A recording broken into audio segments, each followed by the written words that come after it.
এক 30 বছরের সুন্দরী ভদ্র মহিলা বাসে করে বাড়ি ফিরছেন তার বাচ্চাকে স্কুলে দেওয়ার পরে। পাশের সিটে এসে বসলেন এক ভদ্রলোক।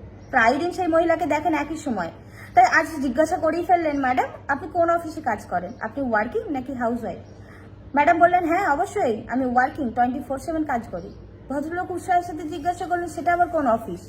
ভদ্রমহিলা বললেন, আমি আমার বাড়ির ফার্স্ট অ্যালার্ম, যার আওয়াজে সবার ঘুম ভাঙে। আমি আমার বাড়ির কুক এবং তার সাথে ওয়েটারও বটে। আমি আমার বাচ্চার জন্য টিচার এবং 24/7 তার বডিগার্ড। আমার হাজবেন্ডের আমি পার্সোনাল অ্যাসিস্ট্যান্ট। আমার বৃদ্ধ শ্বশুর এবং শাশুড়ি মায়ের আমি নার্স।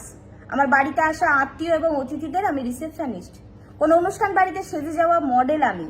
আমি আমার হাজবেন্ডের পুরো জীবনের সিনেমার হিরোইন। আমি 24/7 কাজ করি। মাসের শেষে কোনো স্যালারি নিই না। তার সাথে আমার বছরের শেষে কোনো স্যালারি ইনক্রিমেন্টও হয় না। আমার কোনো হলিডে থাকে না। তারপরেও আমার বসের কাছে শুনতে হয় সারাদিন করিটাই বাকি। যদি কিঞ্চিত আপনার মধ্যে একটুখানিও লজ্জাবোধ থাকে, এই প্রশ্নটা আর কাউকে করবেন না, ওয়ার্কিং নাকি হাউস ওয়াইফ। কেন বাড়িতে যে স্ত্রীরা থাকে তাদেরকে কাজ করতে হয় না? তাহলে তারা কেন ওয়ার্কিং নয়? যারা বাড়ির সাথে বাইরের কাজও করে তারা তো মানুষ নয়, তারা দেবতা তুল্য, তাদের তো পুজো করা উচিত। কিন্তু যারা বাড়িতেও থাকে তারাও কাজ করে।